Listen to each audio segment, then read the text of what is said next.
Welcome to the HCI family of podcasts. We're your source for personal, professional, and organizational growth and development. We share our own original research, explore industry trends, and interview executives and thought leaders from across the globe. Join us for practitioner-oriented content around all things leadership, HR, talent management, organizational development, and change management. Maximize your personal and organizational potential with the HCI family of podcasts.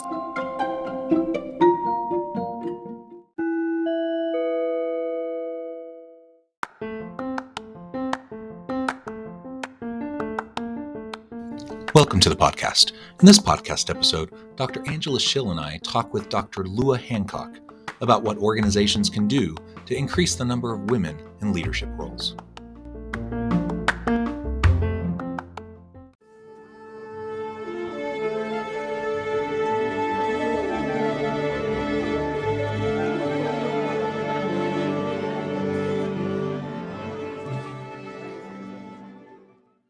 Dr. Lua Hancock, it is a pleasure to be with you. You're joining us from Florida. I'm joined by Dr. Angela Schill, and today we're going to be exploring what organizations can do to increase the number of women in leadership roles.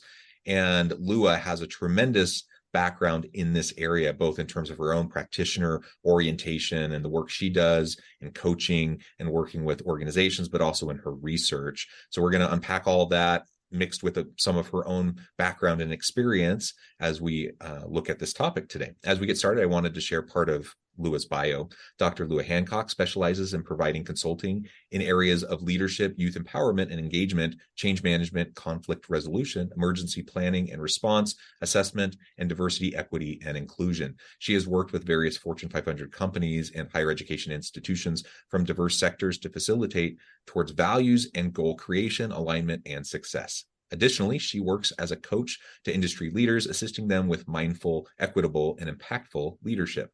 And that's just a really small nutshell of all the cool stuff you do.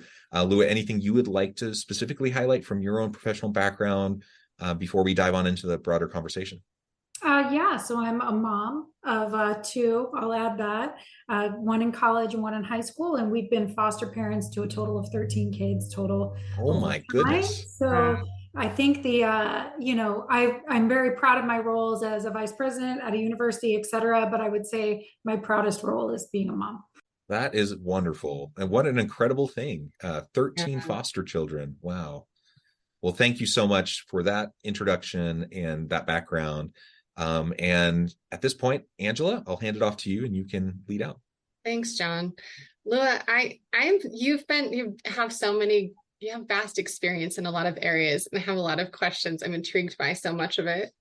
And particularly today, we're talking about focusing on a discussion with you around women and organizations and how they can encourage women leadership, but also, and I'll let you decide how you want to start, if you want to jump in and talk about organizations, but also what women can do to develop themselves as leaders. And if you have any strategies or actions that you recommend in that regard. Yeah, so I'll just start by telling you a little bit about myself. I found that as I got my doctorate and I moved up in higher education, I more and more often found myself to be the only woman at tables, usually decision-making tables, and usually the youngest person and the only woman. So it was an interesting dynamic, and I've experienced all kinds of things from that situation. And it really made me wonder about women's leadership and how could we grow women's leadership. And so I really started with thinking about creating cohorts for women to be together, to create spaces for them to talk about their professional development. I think regardless of your identity, those type of places can be very powerful. Just to have time, to make time to think about yourself, your leadership, your competencies, what skills you want to work on. In higher education, I noticed there were particular skills that women often were not afforded, things like budget management, financial planning, construction and renovation, things that I had been able to have access to that really allowed me to move up in higher education. And so how can we get some of those skill sets to women as well? And I've done this women's leadership work for a long time and talk about things like work-life integration, kids and work, things that often when women are the only ones at the table and it's offered to have a meeting late or early, they hate to be the one to say, yeah, like I have a school pickup. But that's the reality as well for many of us as women leaders. I also found it really hard to find a mentor who was a woman leader in higher education who had had kids. Either they didn't have kids, they felt like that wasn't ever a thing they could do, or I was predominantly led by men. So when I went to Stetson University, I partially went there because the president and the provost were a woman, and I'd never had that experience of working for women leadership. And when I got there and started doing some research, I started to notice, like, yes, it's great to do women's development spaces, and I really believe in that work. Additionally, are we just trying to develop, ways that women can assimilate into a culture that wasn't created for them?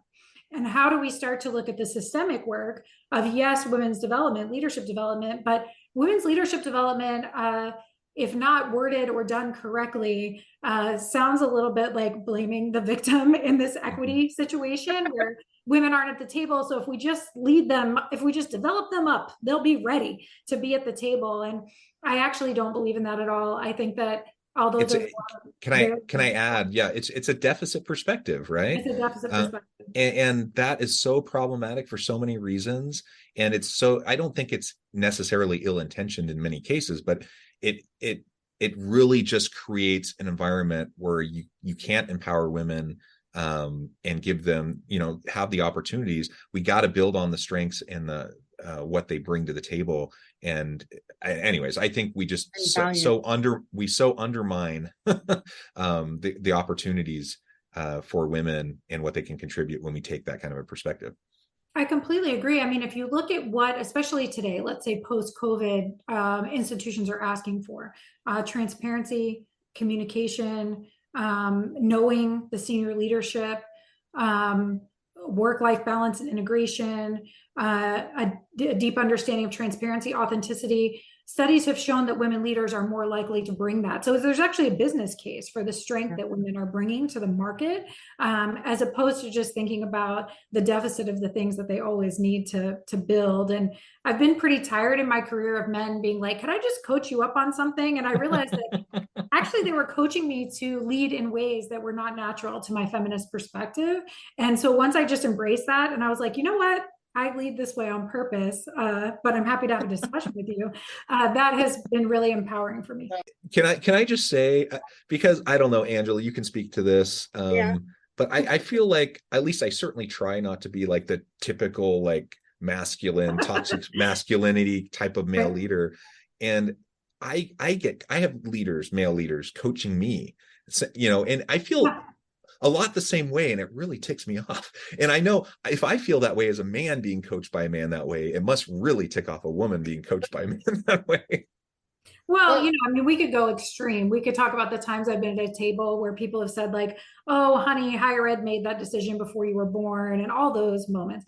But I think most of them are unintentional, which is that the belief is that as you mature in your leadership style, you will get potentially more patriarchal or more separated between your life and work, or harder line about, and that just has not been what's worked for me. I have led teams that have had very, very high retention of staff, satisfaction of staff, goal attainment, and I believe it's because of my feminist leadership style. Yeah, and I think, I mean, just listening to this, I don't know that it's so much that women need training. I think that organizations need training. And so that's where my question is for you, in terms of what are some organizational structures and mechanisms that, I mean, you've mentioned studies, research that maybe supports this too, but what can organizations do to foster that shift in leadership? So not just trying to get women to match some patriarchal standard of leadership, but what can organizations do to appreciate the value of the kind of leadership that you've done that's been so successful? How can we integrate that and appreciate all forms of leadership that are effective? Yeah, well, I'll tell you where I realized how systemic it was, and then I'll give you some ideas of what we could do about it. I studied the 72 colleges and universities in the state of Florida, and I looked at their leadership boards, their cabinets, and I determined where were the sex differences in men and women, what roles were they playing. And one thing that I noticed, which is nationally a trend, and it is as well here in Florida, there's much more equity at community colleges and the college day system than there was in private schools. And I've worked in private schools my whole life. And so, for example, right now in the state of Florida is 9% women presidents in the state of Florida for private institutions. So I was like, how can community colleges do this? They have, and private schools can't. So there's something there. Then I also started reading about what's called the pipeline myth, which is this belief that there just aren't women in the pipeline, which is actually not true as well. In higher education, presidents these days predominantly come from the provost role, which is pretty gender equitable, actually, and from outside of higher education more often, which there's plenty of women leaders in the market as well. So once I got rid of kind of these myths of, then really it was the institution. What is the institution going to do about this? So the thing that I always recommend to institutions first is, do you even know your data? Do you know the gender equity and parity within your organizations? Or do you match what's happening in the market? And if you do, that's okay. Then let's strategize how to move on. So for example, I would be remiss if I didn't mention, so right now in higher education, for every white male dollar that's made, white women are making 81 cents on the dollar, even in the same positions. So there is a pay equity issue as well. And women of color are making 67 cents on the dollar. So the intersectionality issue is even worse. Men of color are making less than white women in higher education leadership as well. So there's lots of issues here. But to focus on the woman issue, do you even know your data? Is there salary equity based on position and market? Is there a difference in the ability for men and women faculty to get tenure and promotion? Is there a difference in the way that they're evaluated in the classroom by students? Is there built-in bias? And if there is, then how do we address it? But I can't tell you the amount of organizations I work with who don't even know their own data. So that's where we would start.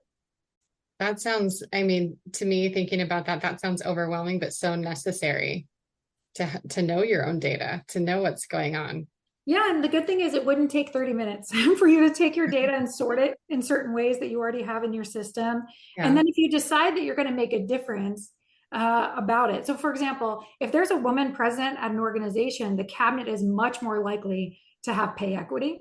So why is that? A woman president is aware of it. So some of it is just mindfulness. Am I aware? Okay, now that I'm aware, what am I going to do with the data that I've found?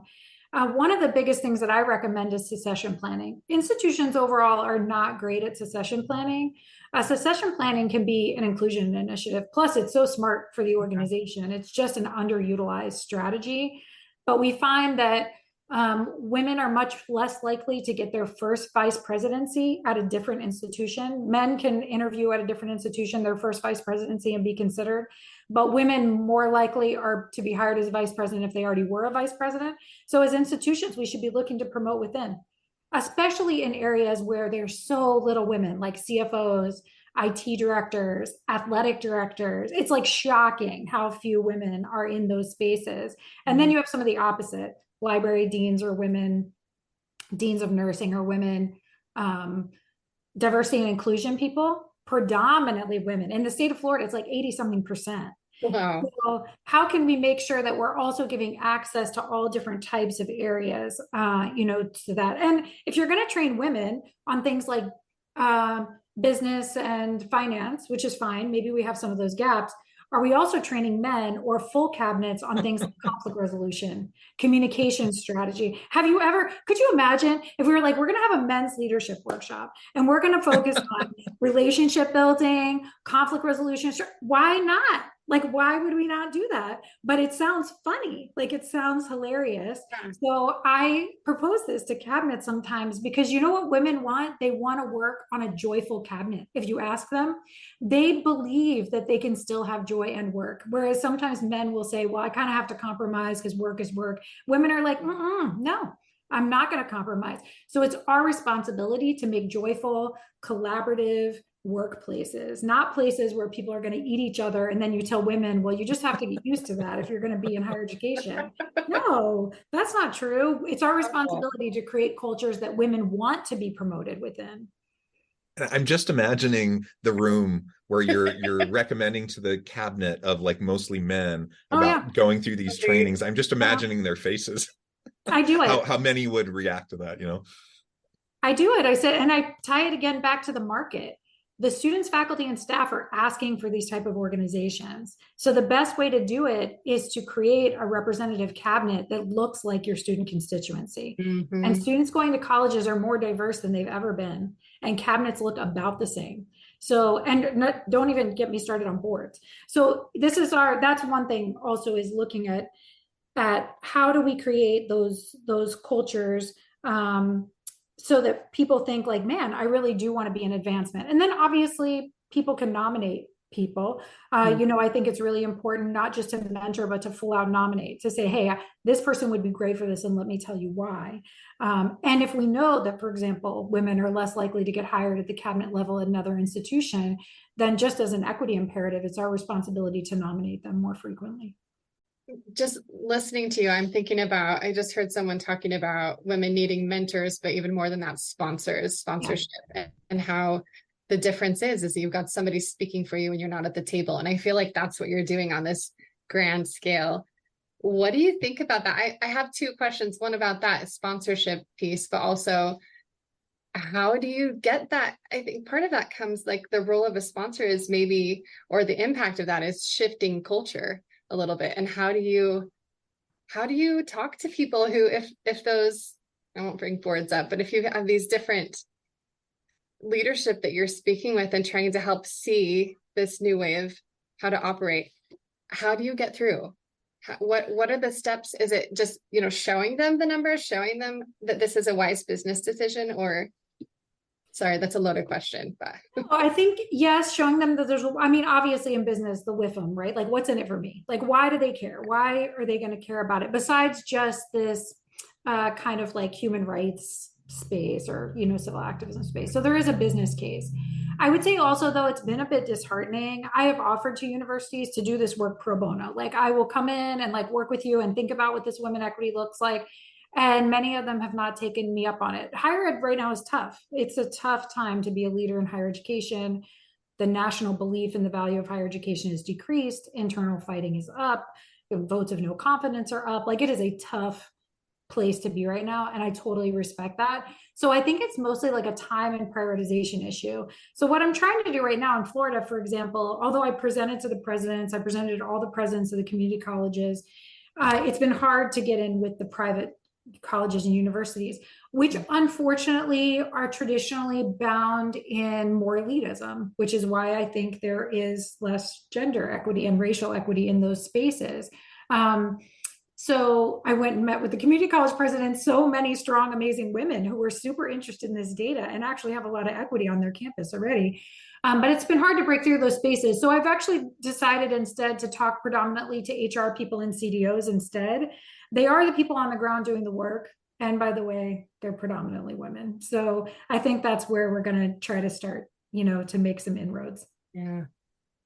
From your perspective doing this work, how do you, I hear a little bit of, like, I feel disheartened listening to that it's hard to get into those spaces where, especially if there's elitism going on, and that then perpetuates these systems that don't work for the actual constituents, the students that are there. What are some, I don't know if it's research that you've done or read, or how do you stay motivated? And obviously you've talked about, you've shifted, you found the place where people are listening and making those changes. Do you have any stories about what that's looked like success-wise, or kind of what's kept you motivated and where you find that? Yeah, so equity work is about the long haul. There isn't, in my lifetime, I won't see the equity that I desire necessarily. But there are inroads that we can make. And I think data does speak to higher education. It's a place of education. So does research and data speak to them potentially? And then, there are times where, like, equity is everyone's work, but sometimes on cabinets, they don't know what that means. So being able to articulate to people, like, equity is where you do it at home. So are there policies in the way that we do leave or financial payout that are not benefiting women or inequitably benefiting women? Well, let's adjust those. So I really, where I find real motivation in my work is I'm able to work with individual leaders and help them realize what equity looks like in their job. People who really have the will, but they don't know, like, give me the operations of that. Like, what would that look like if I were to actually do this work internal to my area? What would that look like as a dean of the college and school? Well, as a dean, it would be knowing the racial and gender biases that are built into the student, evaluation system and the tenure and promotion system. Do you have the ability to pause tenure clocks? Pausing tenure clocks benefits women. It causes a level of equity, and it doesn't have to be that complicated of an issue. But as long as there is gender inequity in the way that we raise our children, then pausing tenure clocks and things like that are going to be beneficial in certain ways. So I'm motivated when I talk to people who are like, yeah, I want to do that more and more these days. Although I do love to do the individual women's leadership work, and I love to coach women who underestimate their power and their choice, and just look at their stuff and remind them how good and how ready they are, and give them the language to talk to this, market. But mostly these days, I'm super motivated by the systemic work, because it's what I think is going to make the change over time. And I'm motivated by, I raised boys in my own house who, I've been able to influence in certain ways to be aware of equity issues around them, which to me is extremely important, because I am a mother of school children in Florida, where they have taken things out of the curriculum, where they have not allowed for certain rights for students. And they've literally removed, African American Studies AP courses and things. So I take a lot of pride in helping my students and my own kids to have raised awareness kind of what is happening in the world, and then what they individually can do about it. Oh, Can I note a couple things? First, we're in Utah, and I often think things are a bit crazy here. And then I remind myself, oh, but at least we're not Florida.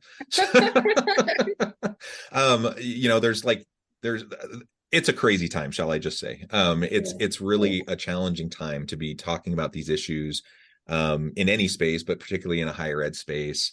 It's challenging. Now, you talked about the systemic work, and maybe to just term it a different way, we have the disparate treatment versus the disparate impact types of discrimination and equity issues that lots of people face, right? Different marginalized populations, women of color, women generally, right? And, a lot of times you bring up these types of issues and people will say, well, no, I'm not sexist. No, I'm not this or that or the other. And that may be true from the disparate treatment perspective of purposeful, intentional discrimination of someone based on their sex, right? But what happens in most organizations is there's all sorts of disparate treatment, disparate impact types of discrimination that occur. And that's all this systemic stuff. That's all the policies, practices, and procedures that are in place that disproportionately negatively impact women. Right. And that's the stuff that has to be dismantled. And it's really hard, especially when you have people, especially men often, who, when these things come up, they say, well, no, I'm not sexist. No, that's not what we're doing here. But it requires you to be willing to take a step back and actually look at it with a different set of lenses, I think. Any thoughts on how we can help that systemic work along, and are there ways of framing it up that are going to be, I don't know, more palatable to men in power? Well, I do agree with you. I don't think the majority of people sitting in power are looking to create inequitable systems or be biased against anybody. That has not been my experience.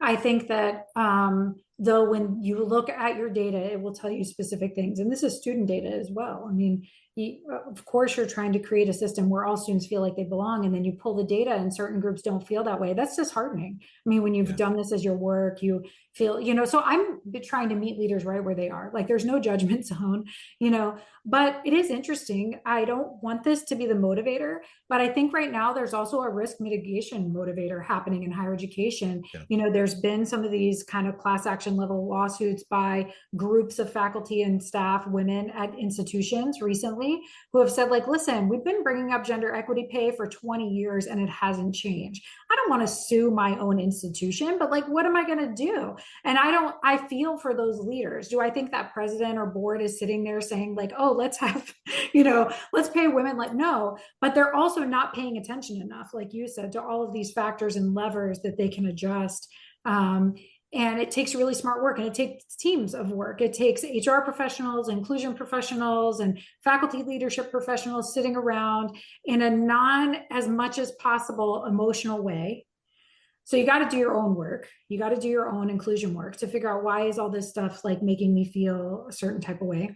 And then to say, okay, what would it be like if we moved this one measure over time? What would it take? And could we do that over a 6-month period? So one of the things I think that we can do as leaders is really help the institution break it down and make it feel manageable. Like, that's really, I mean, and create goals that they're really, really proud of, that they can say, yeah, we could do these little few things over time.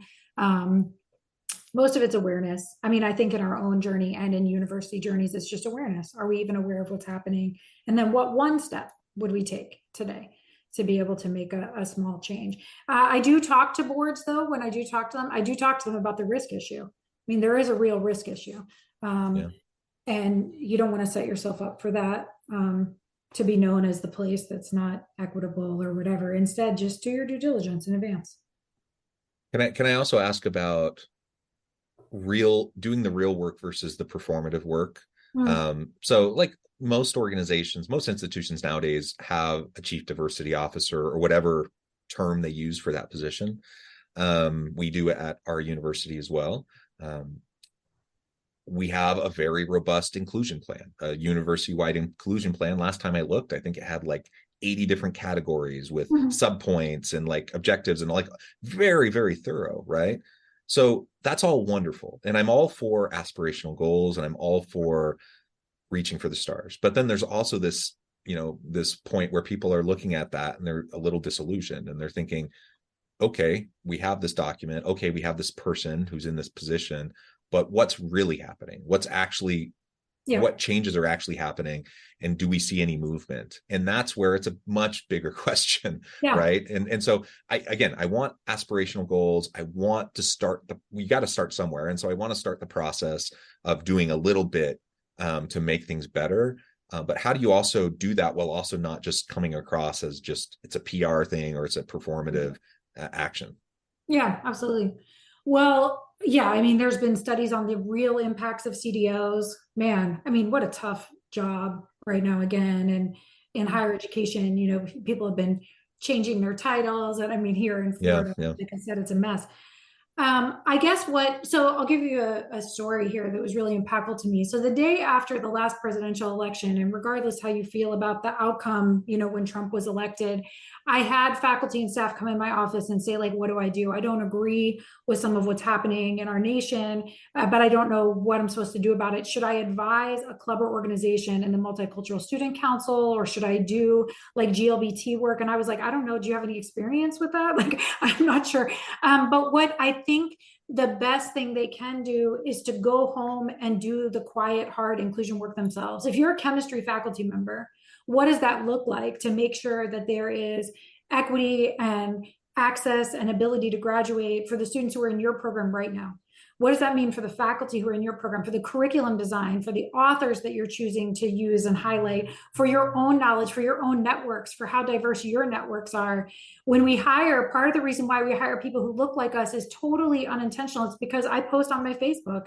And if my Facebook is predominantly people who look like me, then that's who are going to know about the job. So it's my responsibility to professionally diversify my network. And this doesn't have to be billboard work. This is like, I'm going to go home and do the daily work to try to bring equitable leadership, inclusive leadership into my job.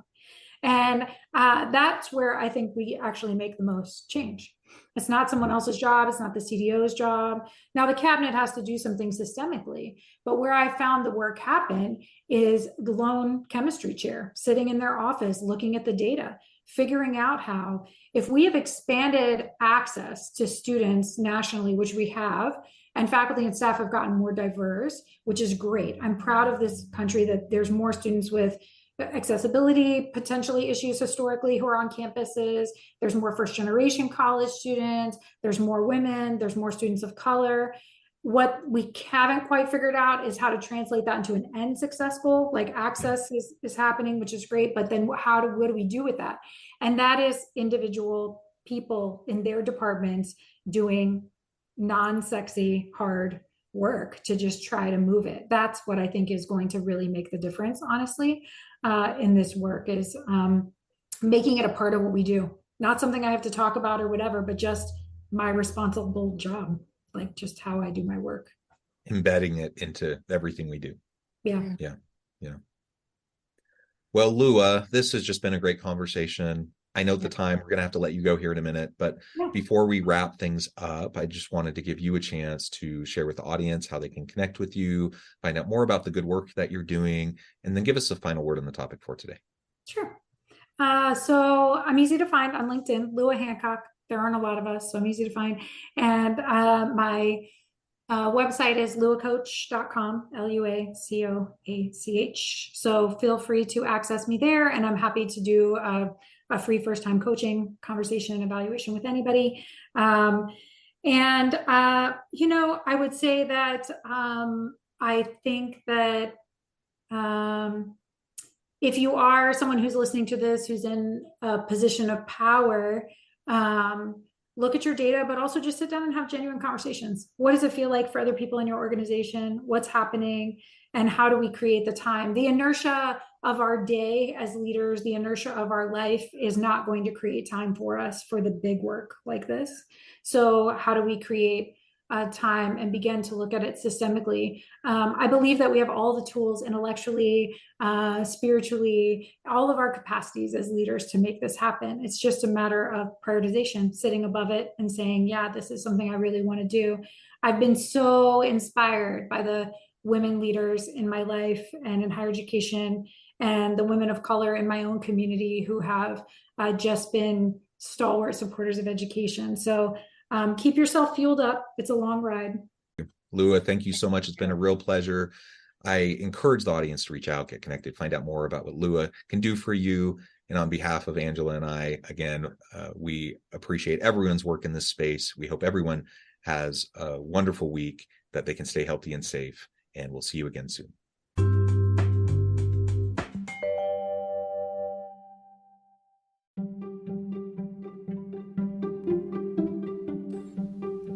Thanks for joining us for this episode of the podcast. We hope you stay healthy and safe, and please join us again soon.